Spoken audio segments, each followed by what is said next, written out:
On this episode of the Bronze Metalist podcast, we talk about Keeper of the Seven Keys. Part 2 by Halloween.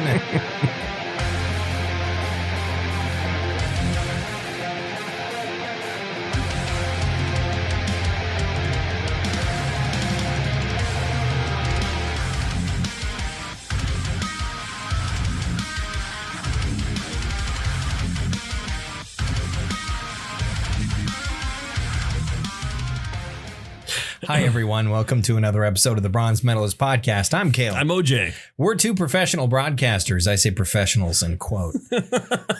We like metal and we like to talk about it. That part needs no quotations. We literally are professional. We get paid to We broadcast. are professionals. We just aren't professional. No, not necessarily. We're professionals.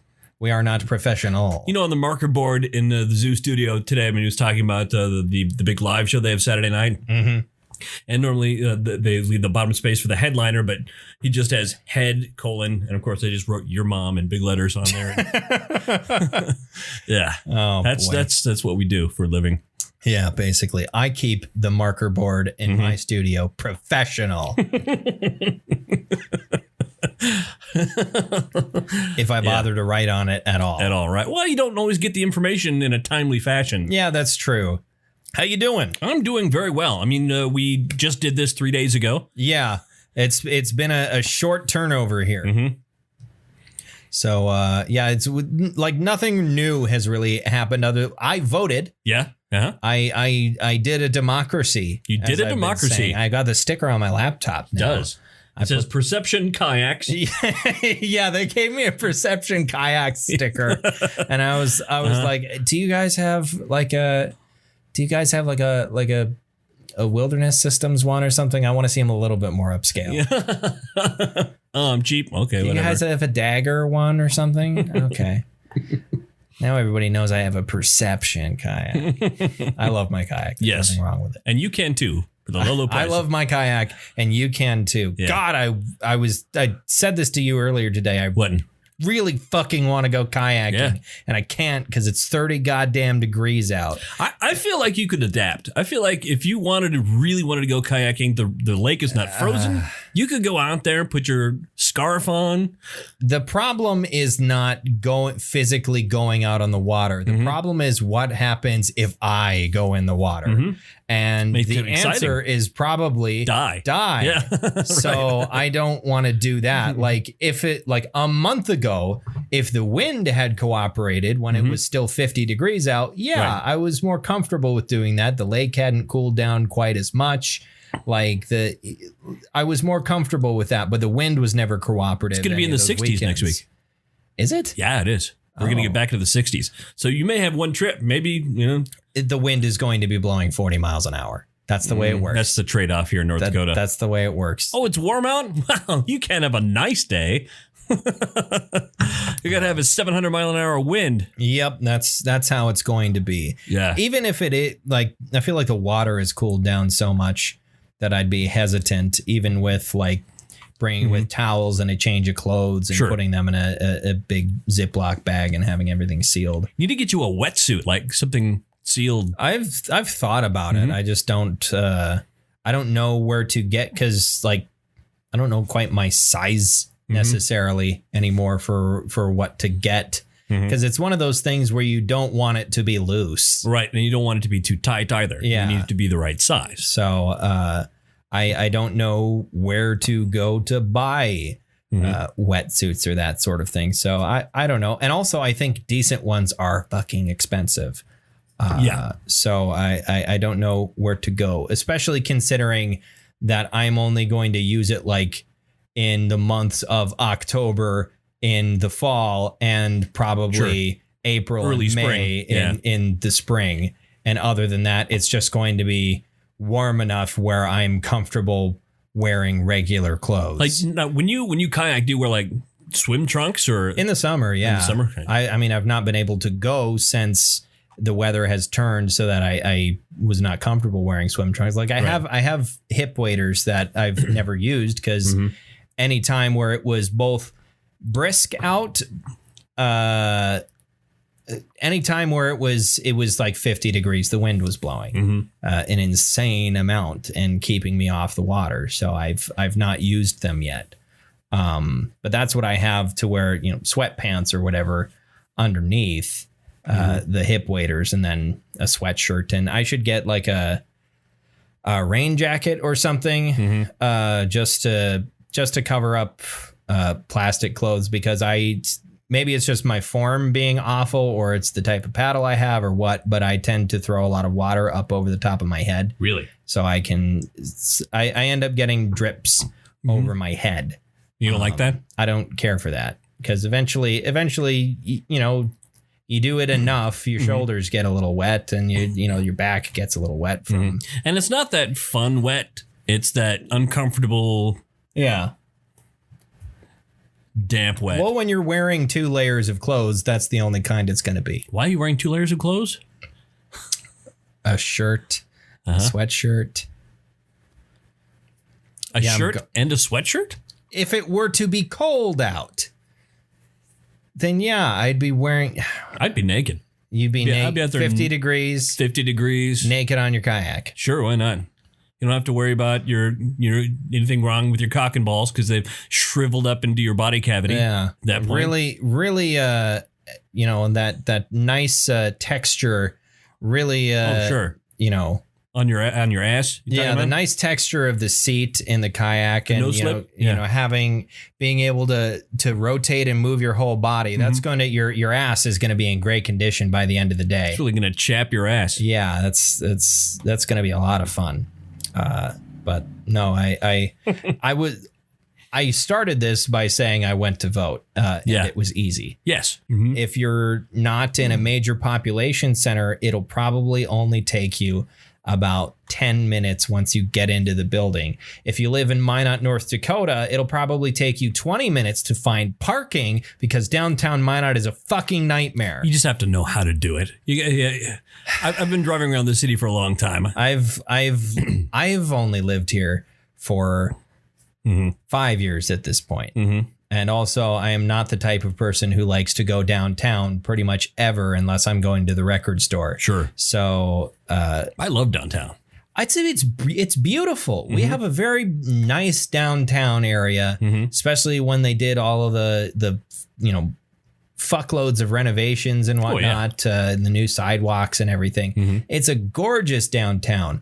It's just that depending upon when you go and where in downtown you are trying to go, finding anywhere to park is kind of a massive pain in the ass. And it's funny because they just spent millions of dollars building these 2 big parking garages. And do we use them? I don't. Yeah. Well, here's the thing.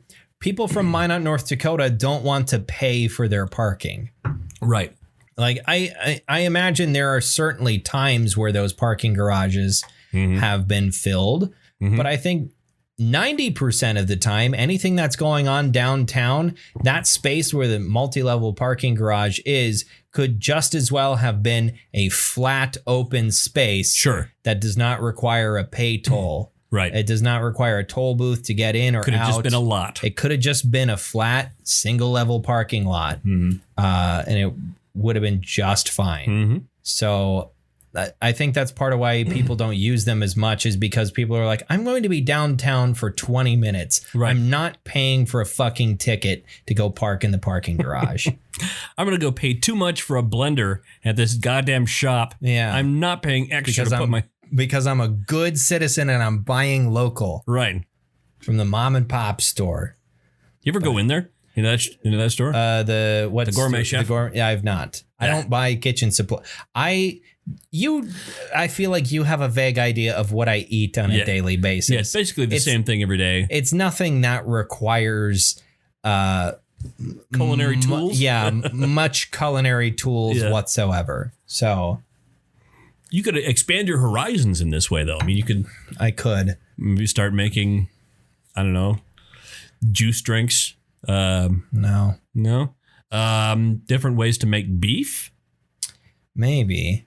I don't know. My problem with beef is like, as often I have, because fresh beef usually comes in an amount that I personally am not going to eat in one sitting, I will get frozen beef. The problem with frozen beef is you have to plan that shit out. Right. And let it thaw for however long. And that's a pain in the ass to me because I'm incredibly, incredibly lazy. So you talking about like ground beef? Yeah, like ground beef. I never thaw ground beef. Really? Yeah, I have a method of frying and thawing at the same time.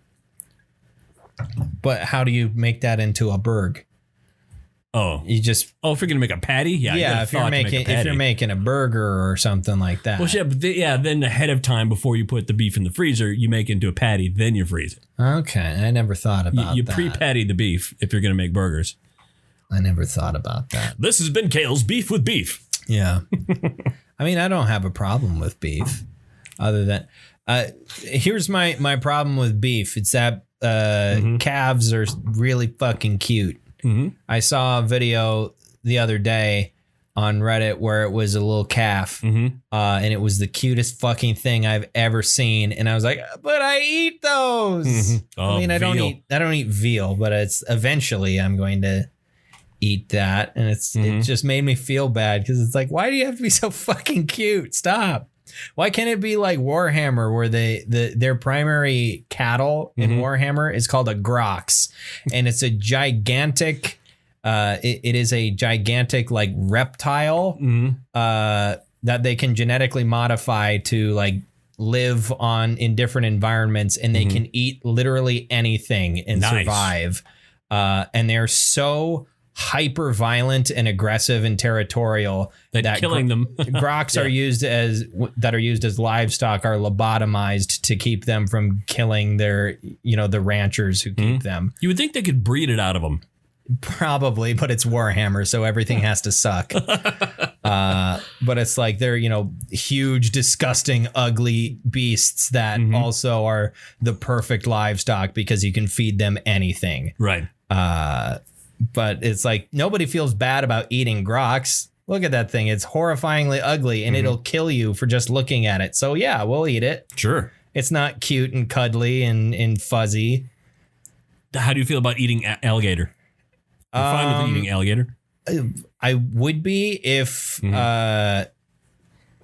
they were not like I mean, alligators aren't endangered. No. But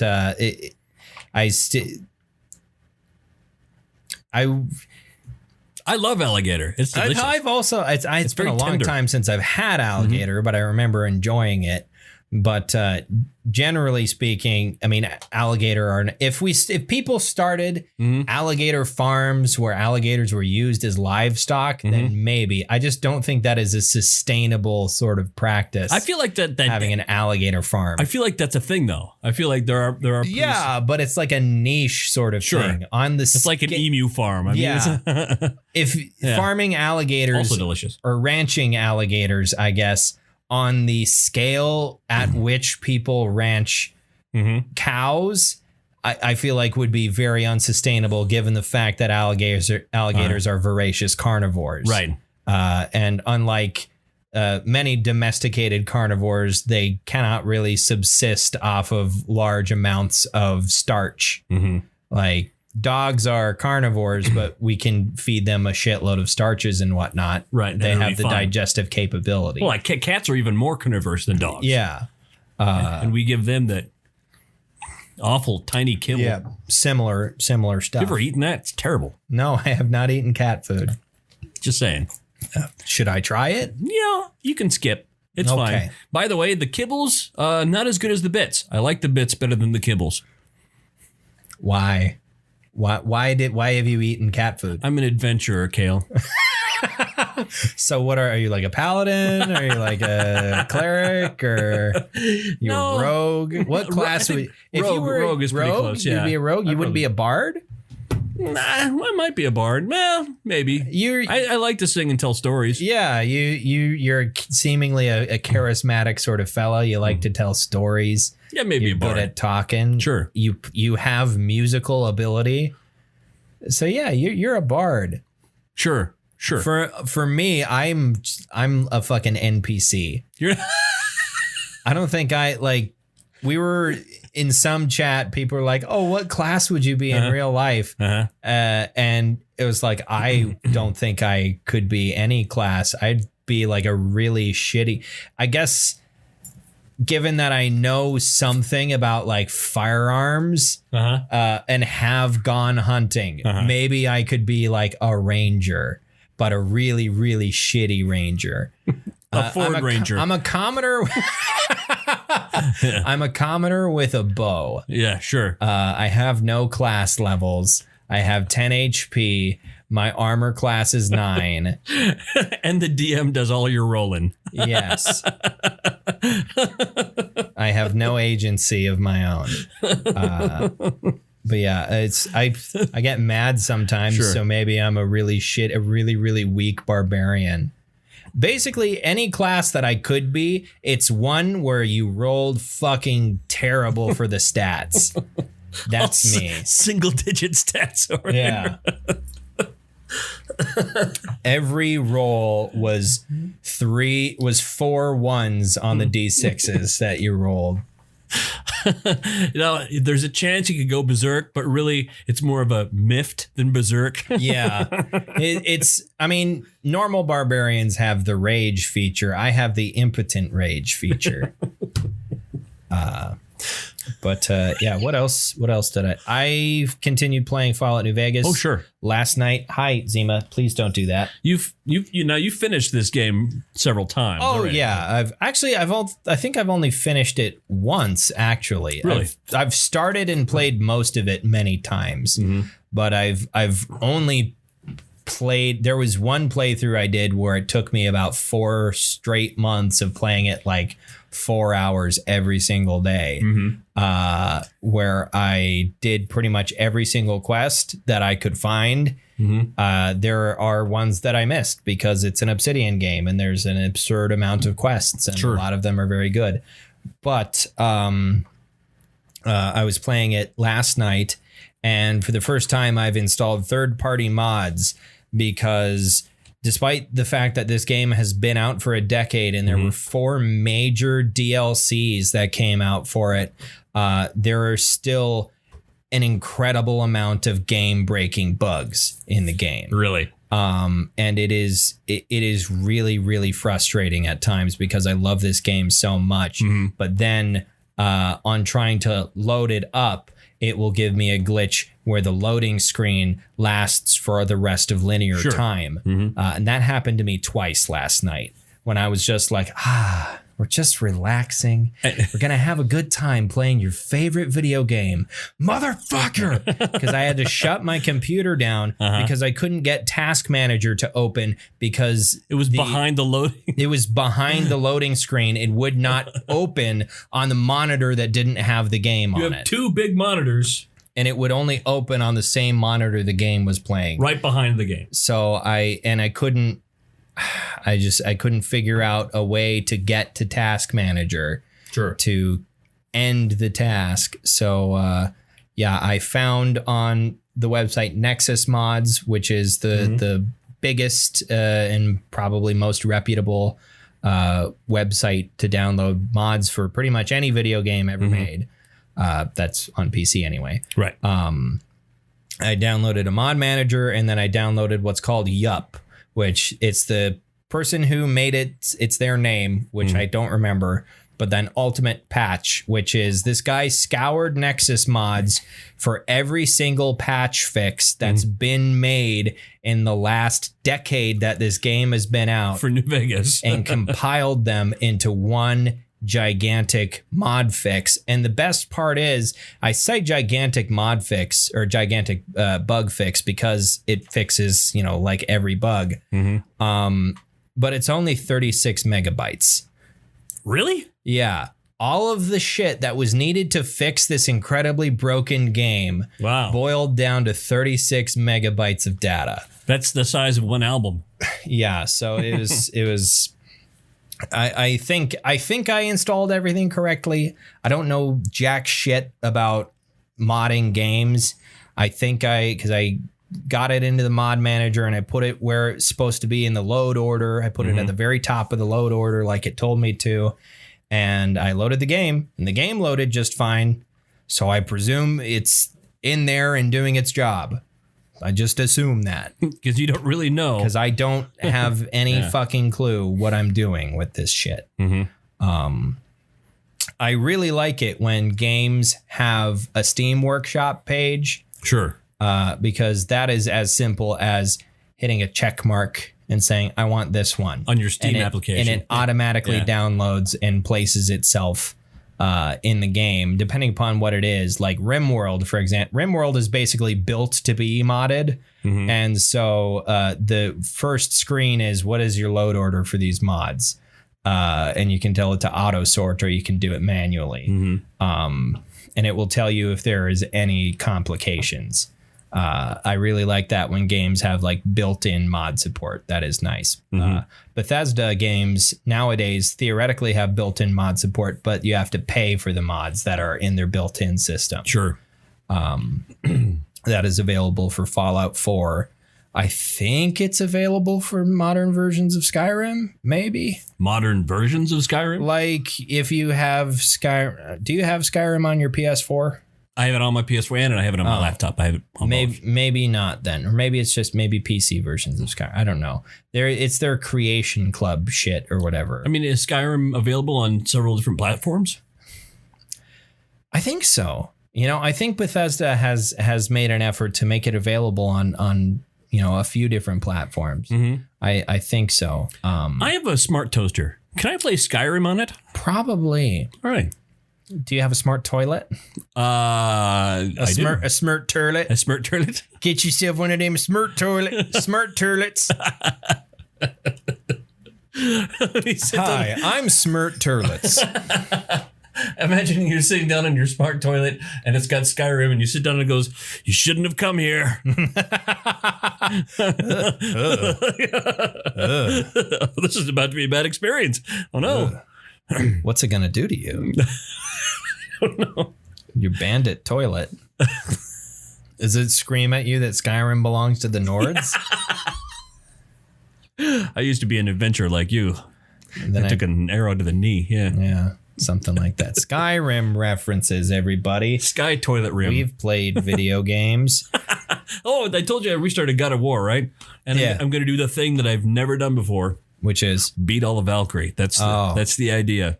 That's my main goal for this playthrough. If I play it again, I might just put it on baby mode. So, because I tried to play it on the same difficulty I had been playing it on and fighting the Valkyries, and I just could not do it. I couldn't beat a single one of them. Right. So I could just put it on baby mode for those fights, just to say that I've done it, because it's a part of the game and it's a thing to do. You want to beat a Valkyrie, but you don't really beat the Valkyrie. So you release them. Yeah, because they're cursed or whatever. Right. We should get talking about Halloween. Hello, Ween. Hello. Ween. It's somebody saying hello to the band Ween. Hello, Ween. So Halloween is a German power metal band founded in 1984. They're from Hamburg, West Germany. They're hamburgers. They were from different bands, members of bands Iron Fist and Gentry. And the original lineup consisted of Kai Hansen, Marcus Grosskopf, Michael Waykath, and Ingo Schwichtenberg. Is that why you got the Hofbräu for? Actually, that was beer? Completely by coincidence. I got the Hofbräu because it's October, and this is good. And this is good beer. But I was like, let's find an Oktoberfest style beer. But this is from Munich.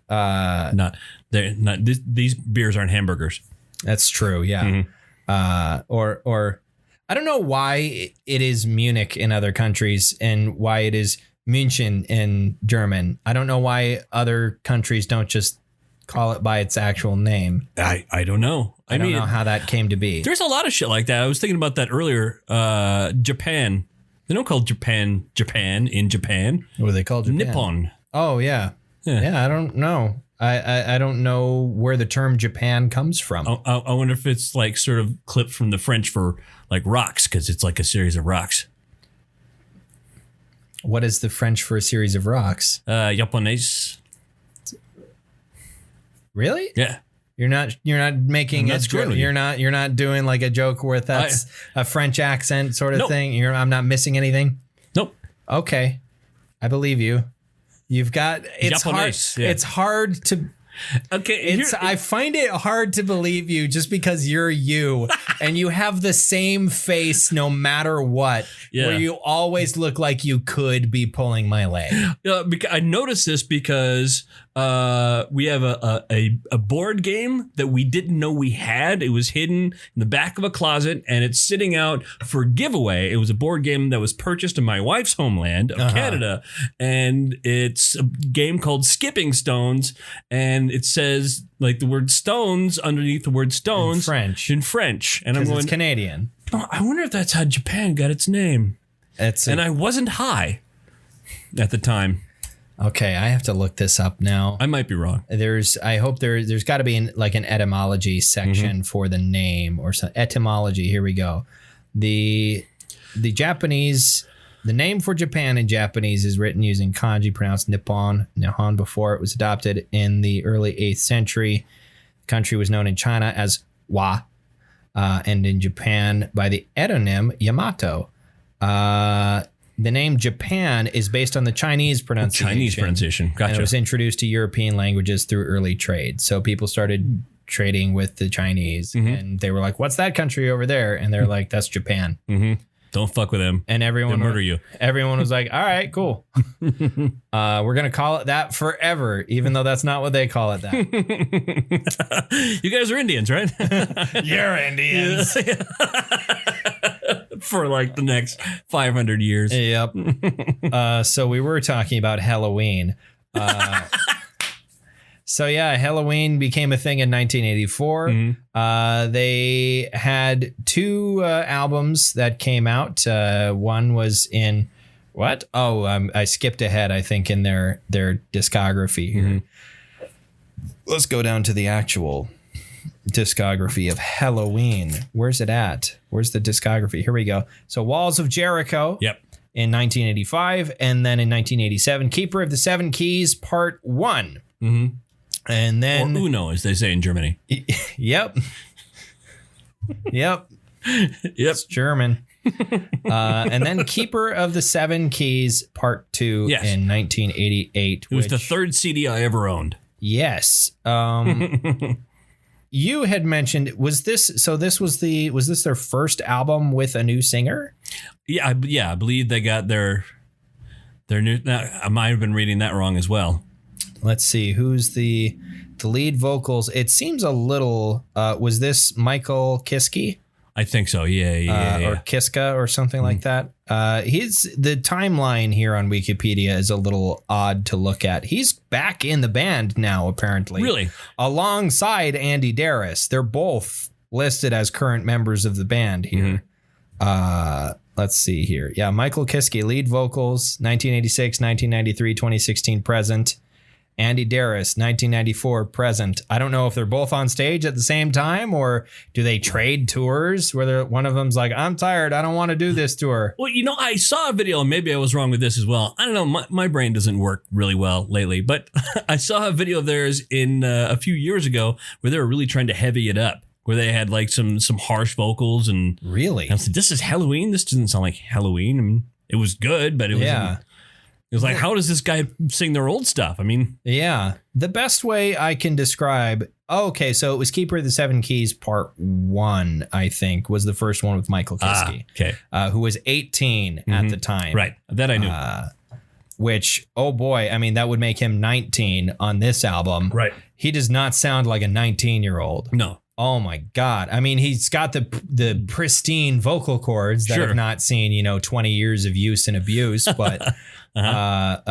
he sounds much older, as his voice sounds far more developed, right, than you would expect out of an 18 or 19-year-old. Although the lyrics on this album kind of come off as something written by a teenager. Yeah. This album is an insane amount of fun.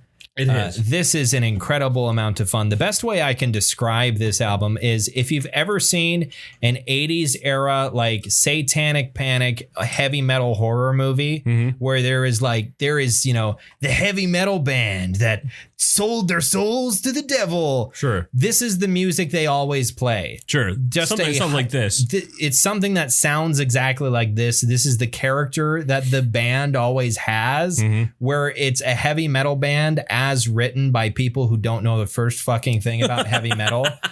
This is a hyper competent version of that. This is that, but fully realized and actualized.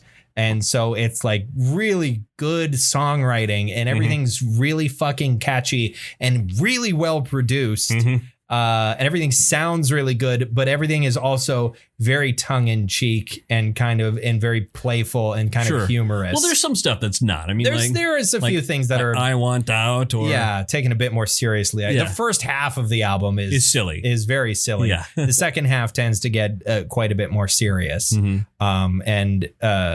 I think it's kind of interesting because this is like the second power metal album we've listened to. It's considered by a lot of people to be like one of the best power metal albums ever made.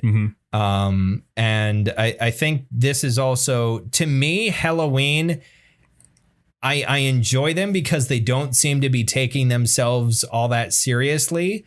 Not that I think any power metal band really does. No. Yeah, no. But because it's like, I don't know. Power metal? Was it? Should consider Manowar power metal? Yeah, we listened to Manowar. Yeah. Manowar is very power metal. They're all extremely power metal. Yeah. And they, I feel like they take themselves seriously. Wink. You know what I mean? Yeah. I think they know. It's not necessarily obvious that they aren't taking themselves seriously. But with Halloween, it's definitely. Yeah. Hand me the bottle opener there. These beers just kind of disappear. Yeah, these are thirsty beers right here. These are thirsty beers. Thirsty beers for thirsty boys. I like that it is. You don't feel. The music, especially on the first part, is kind of silly, but you don't feel silly for listening to it, generally. It's just like, hell yeah, this is fun. Yeah. And God, it is fun. So Keeper of the Seven Keys Part 2 came out in 1988. And the album apparently sold quite well.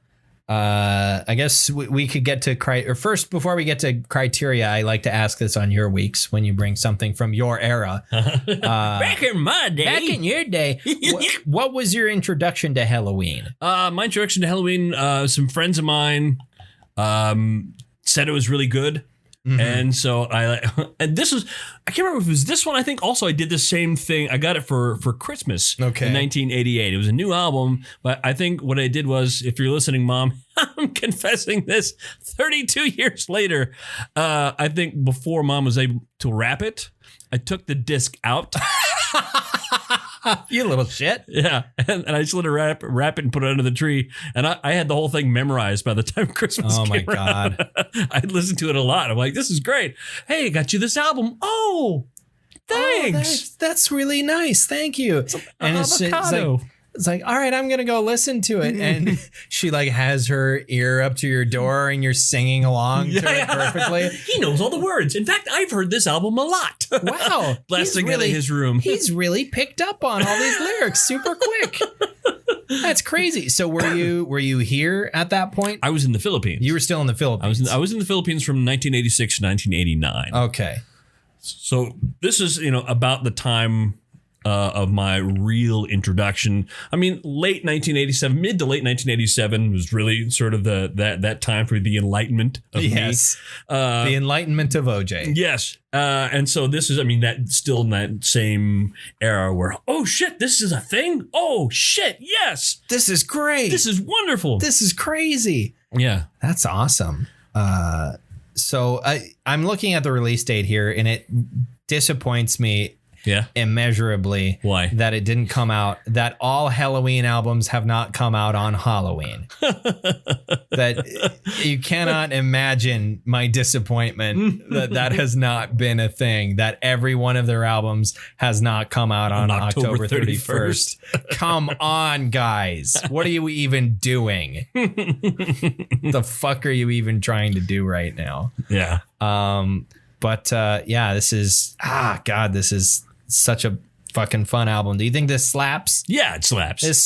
This fucking slaps the hell out of everything, man.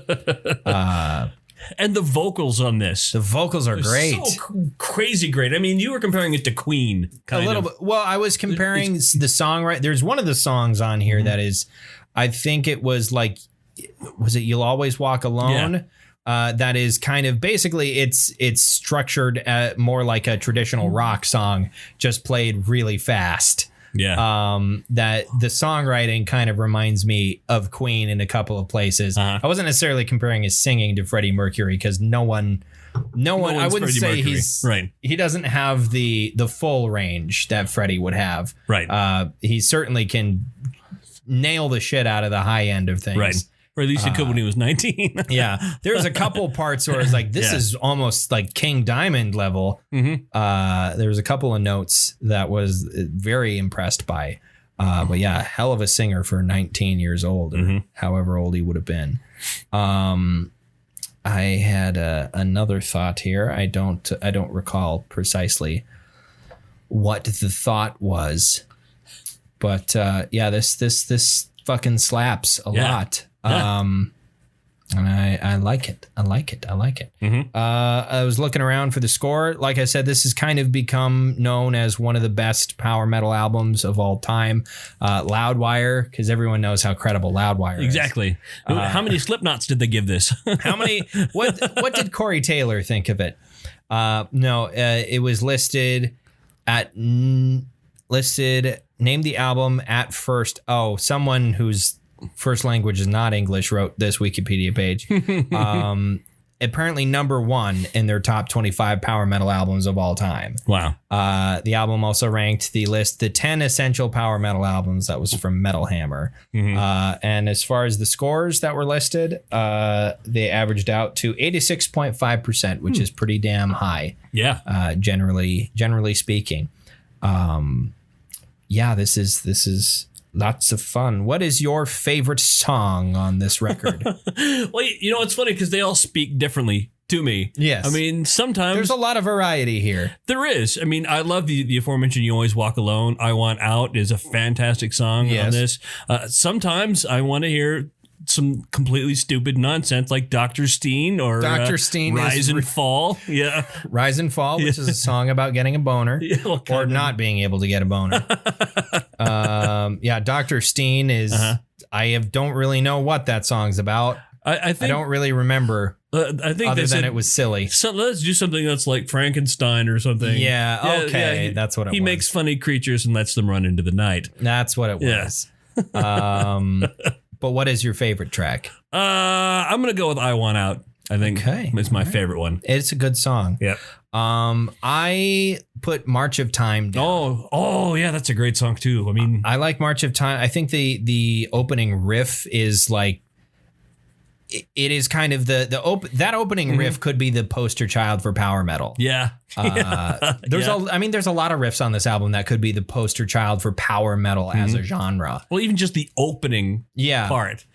Absolutely. I don't know because I don't know anything about guitars necessarily, but there's an effect on a couple of like the guitar solos that you hear where it's like, oh, that's where that sound came from, where I could picture in my head with perfect clarity a Guitar Hero track with the same level of intensity and difficulty as like Through the Fire and Flames by Dragon Force. It's the same sound. It's the opening track. It's I don't think it was the opening track, but there's parts where it's clearly like tapped and the tone that they use is probably been copied by every power metal band since. Sure. When I listen to Dragon Force, I hear guys who really enjoyed Halloween at some point.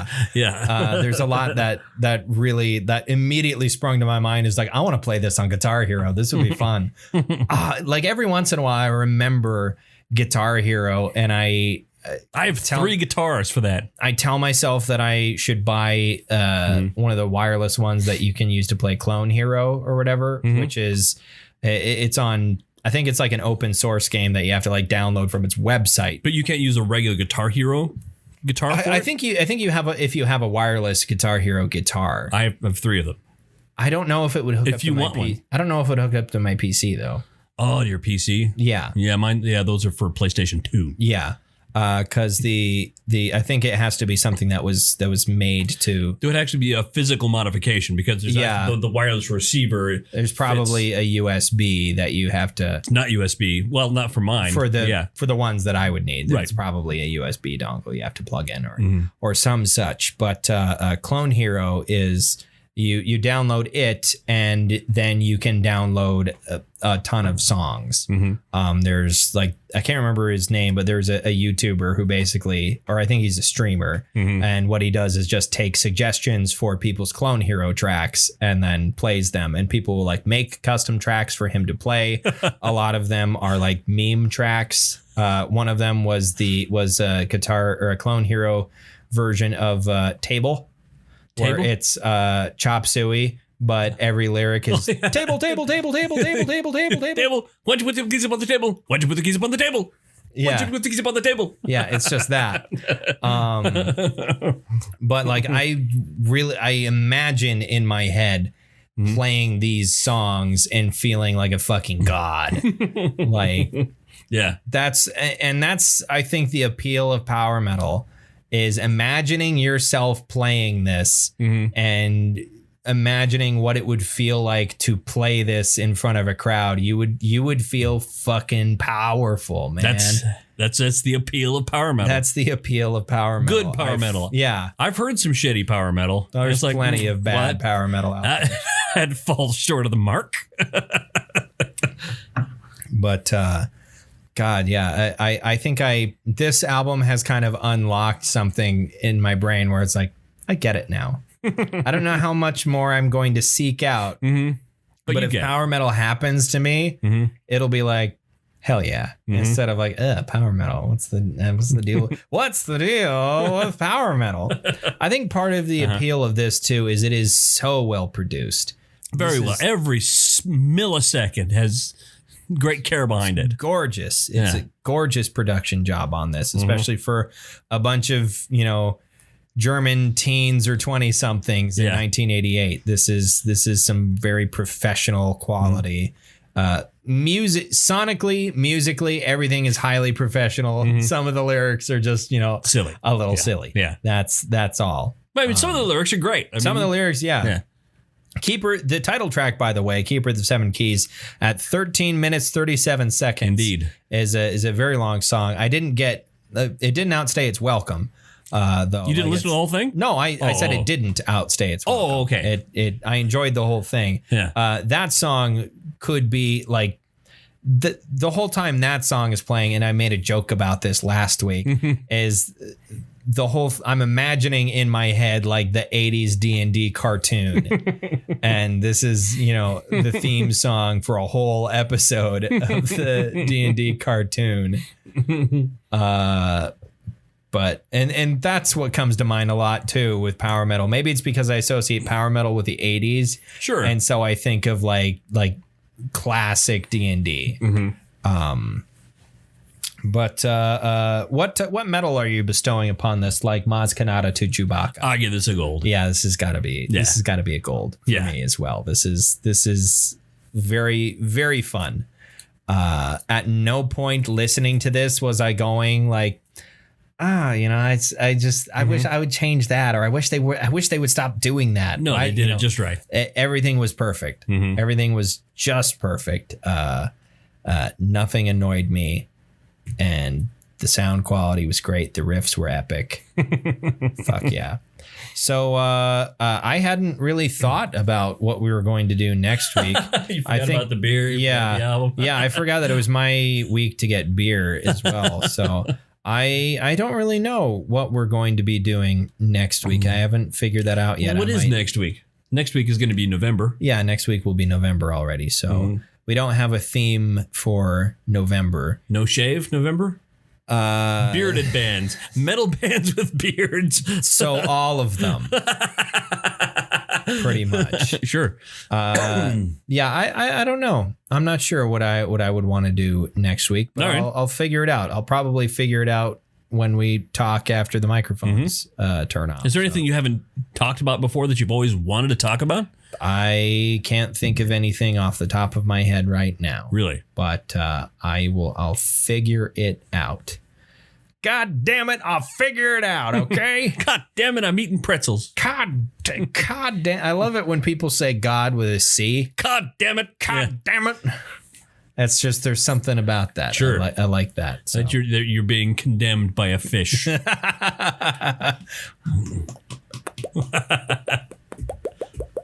That's the noise that the fish makes.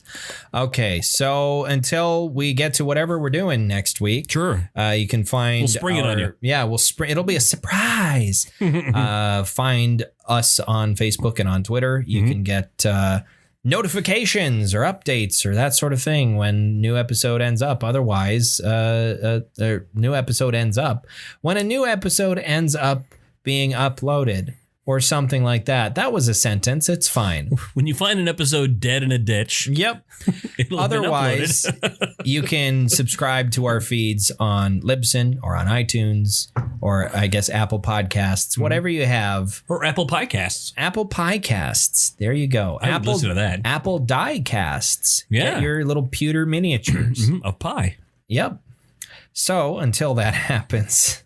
Thank you all for listening to another episode of the Bronze Medalist Podcast. I'm Caleb. I'm OJ. Congratulations. That was a journey. That bottle went on a sonic journey right there. I drug it over here. Let's try that over there. Let's try that clink again.